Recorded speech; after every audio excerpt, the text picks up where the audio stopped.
एक बार भगवान बुद्ध एक गांव से गुजर रहे थे। उस गांव के लोग उन्हें पसंद नहीं करते थे। उन लोगों ने महात्मा बुद्ध को घेर लिया, उन्हें बुरा भला कहने लगे। गांव वालों का सरदार सबसे ज्यादा नाराज था। वो तो महात्मा बुद्ध को गालियां ही देने लगा, पर बुद्ध सबसे बेपरवाह मंद मंद मुस्कुराते रहे। सरदार काफी देर तक बुद्ध को गालियां देता रहा, लेकिन कुछ ही देर में उसका मुंह सूखने लगा, जिससे वह चुप हो गया। यह देखकर बुद्ध बोले, अगर तुम्हारी बातें समाप्त हो गई हों तो मैं आगे बढ़ूं। मुझे आगे वाले गांव में जाना है, वहां के लोग मेरी प्रतीक्षा कर रहे होंगे। यह देखकर गांव का एक व्यक्ति बोला, हम लोग तुम्हारा अपमान कर रहे हैं, तुमको गालियां दे रहे हैं, लेकिन तुम इसका जवाब देने के बजाय मुस्कुरा रहे हो।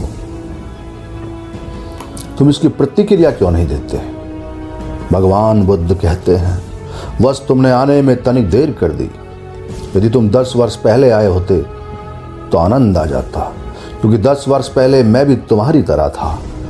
अगर उस समय तुम मुझे बुरा भला कहते, गालियां देते, तो मैं भी क्रोधित हो जाता। मैं तुम्हें इससे भी अधिक गालियां देता, हो सकता है हाथापाई पर भी उतर आता। पर अब मैं आगे बढ़ गया हूँ, अपना क्रोध घृणा सब पीछे छोड़ आया हूँ।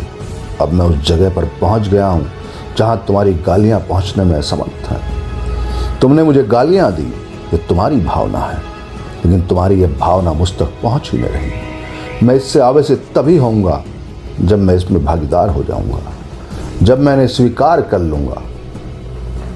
लेकिन मैं तो तुम्हारी इस क्रिया से निरपेक्ष हूँ, इससे बहुत दूर हूँ, इसलिए मैं अब भी पहले की तरह शांत हूँ। यह सुनकर सरदार बोला, अरे ऐसा कैसे? मैंने तो तुम्हें गालियां दी और वो पूरे गांव वालों के सामने दी हैं, फिर उसे लेने या ना लेने का क्या मतलब है? बुद्ध बोले, वत्स कल मैं गांव में गया था, वहां के लोगों ने मेरा प्रवचन सुना, वे बहुत प्रसन्न हुए। गांव का मुखिया मेरे लिए मिठाई लेकर आया और उसे खाने का आग्रह करने लगा। मैंने कहा, मेरा पेट भरा हुआ है, इसलिए मैं इसे ग्रहण नहीं कर सकता। यह सुनकर वह व्यक्ति मिठाई वापस लेकर चला गया, क्योंकि जब तक मैं कोई चीज़ लूँगा ही नहीं तो कोई मुझे कैसे दे पाएगा? इसमें तो मेरी सहमति आवश्यक है ना। हाँ, ये तो है, एक व्यक्ति ने बुद्ध का समर्थन किया।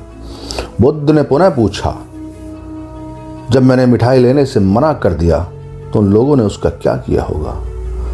उन्होंने मिठाई अपने घर वालों में बांट दी होगी, एक व्यक्ति ने जवाब दिया।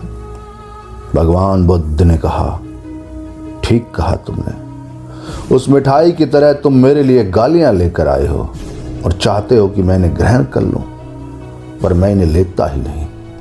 अब बताओ तुम इनका क्या करोगे? उस व्यक्ति के पास कोई जवाब नहीं था। बुद्ध पुनः बोले, मुझे तुम पर दया आती है वत्स।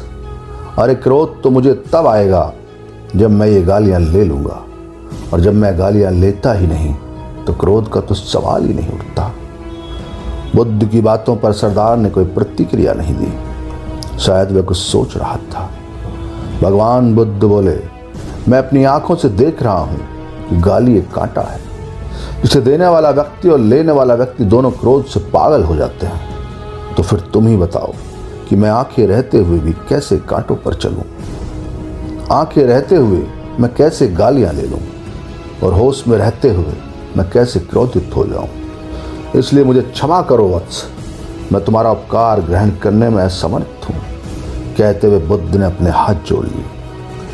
बुद्ध की बातें सुनकर सरदार लज्जित हो गया, उसकी आंखें छल चला आईं। उसने कुछ कहना चाहा, पर उसके होठों ने जवाब दे दिया, और जब उससे नहीं रहा गया तो वह महात्मा बुद्ध के चरणों में गिर पड़ा।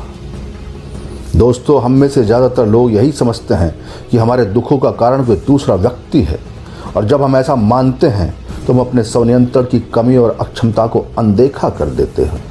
वास्तव में ये हम पर निर्भर करता है कि हम दूसरों के द्वारा प्रदान की गई नकारात्मकता को स्वीकार करते हैं या नहीं। अगर हम नकारात्मकता को स्वीकार करते हैं तो हम अपने पैरों पर कुल्हाड़ी मारते हैं, और जब हम उसे अस्वीकार कर देते हैं तो घृणा, क्रोध, हिंसा हर किसी से मुक्त हो जाते हैं।